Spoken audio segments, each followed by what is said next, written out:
Yo guys, kembali lagi di channel Pesan Masyarakat, tempat kita ngobrolin hal-hal yang mungkin udah sering didengar tapi belum tahu keberapa benarnya. Termasuk mitos jangan buang air kecil di tempat sembarangan. Benar nggak sih?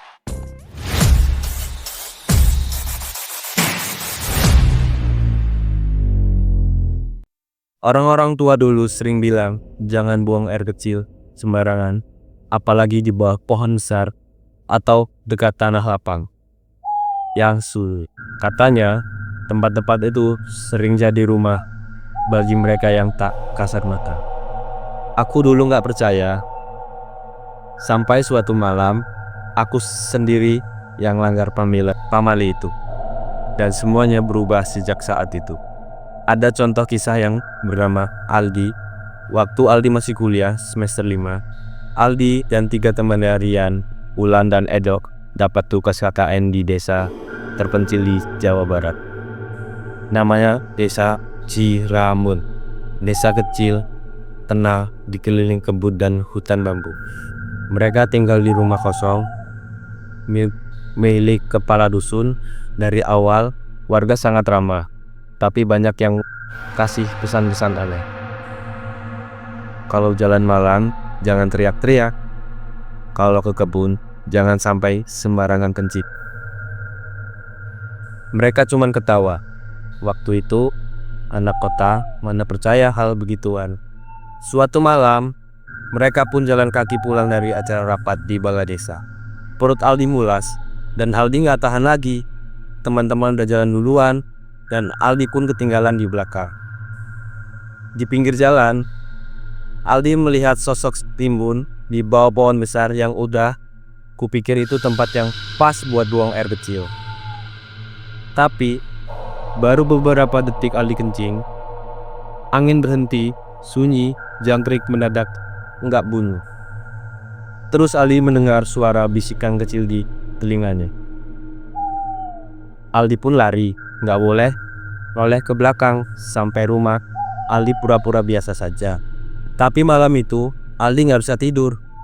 Suatu ketukan dari jendela mulai terdengar di jam 2 pagi. Keesokan harinya Rian pun melihat ada bekas lumpur di bawah jendela kamar. Dan malam berikutnya Aldi pun bermimpi aneh. Mimpi seorang perempuan berdiri di tempat diam pembuang air kecil. Bajunya sobek-sobek, matanya kosong, dan dia berkata, "Kenapa kamu kotori tempatku?" Di hari kelima, Ulan kesurupan saat mereka kerja bakti dan bersih-bersih di kebun. Dia berteriak pakai suara laki-laki, matanya melotot, suara keras, dramatis. Suara Ulan keras, "Siapa yang buang air di bawah pohon? Kenapa kau ganggu dia?" Semua panik. Warga bantu netralin. Setelah sadar, Ulan bilang dia merasa ditarik oleh sosok hitam dari balik pohon besar tersebut. Pak RT akhirnya datang. Dia bertanya, siapa yang buang air kecil di kebun tersebut?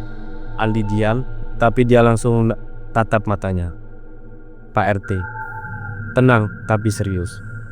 Itu tempatnya Nyi Ratu Lembar. Nggak semua orang bisa sembarangan tipis di sana. Dulu ada perempuan meninggal bunuh diri di bawah pohon itu. Katanya dia masih nunggu anaknya pulang."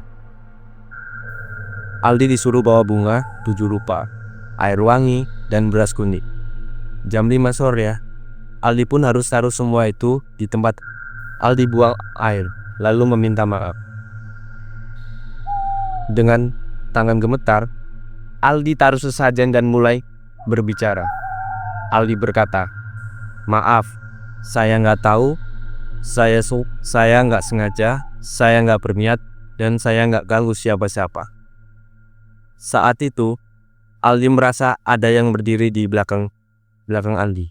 Tapi Aldi tahan. Lalu angin bertiup pelat seperti napas panjang yang lega. Sejak malam itu semua gangguan berhenti. Tapi yang paling gak bisa Aldi lupakan adalah kejadian 2 minggu setelah permintaan maaf tersebut. Kami kira Semua sudah selesai, tapi ternyata gangguannya belum berakhir sepenuhnya. Malam itu, sekitar jam 3, kami semua dibangunkan oleh suara teriakan dari arah belakang rumah. Suara perempuan, seperti orang sedang menangis meminta tolong. Suara jeritan samar dari kejauhan, suara angin kencang, dan bambu yang bergesekan. Wulan langsung menggigil dan bilang kalau dia melihat sosok wanita yang sama berdiri di ujung jalan kampung. Kali ini wajahnya lebih jelas, penuh luka, bibirnya seperti sobek, seperti tersenyum paksa. Wulan bergetar. Dia bilang belum dimaafkan. Aku panik. Bukankah Aldi sudah meminta maaf? Bukankah semua sejajar sudah ditaruh sesuai pesan Pak RT? Kami pun kembali memanggil Pak RT. Tapi kali ini dia datang dengan wajah yang lebih serius. Pak RT berkata, permintaan maaf itu hanya permukaan. Kau buang air kecil bukan hanya ke tanahnya, tapi ke tempat dia menyimpan benda terakhir miliknya. Benda terakhir?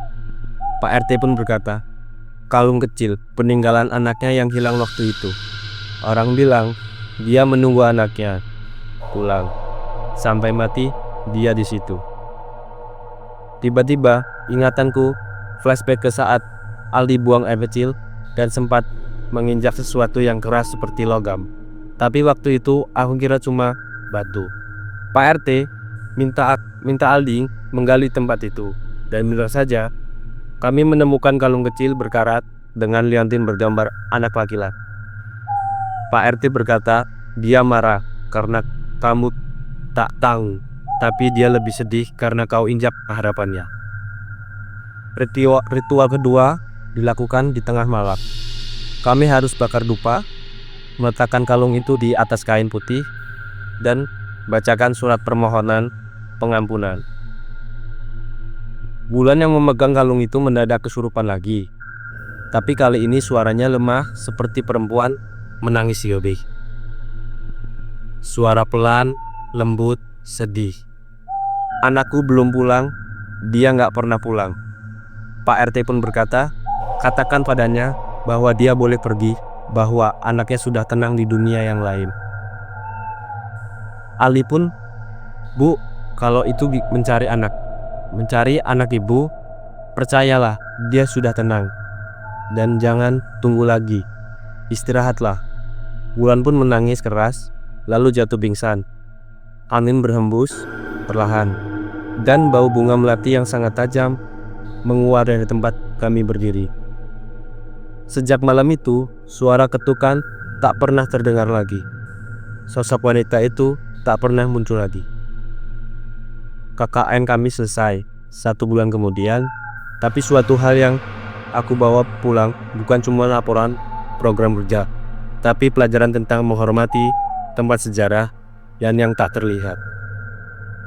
Pamali bukan untuk menakut-nakuti, tapi untuk menjaga kita dari hal yang gak kita bisa jelaskan.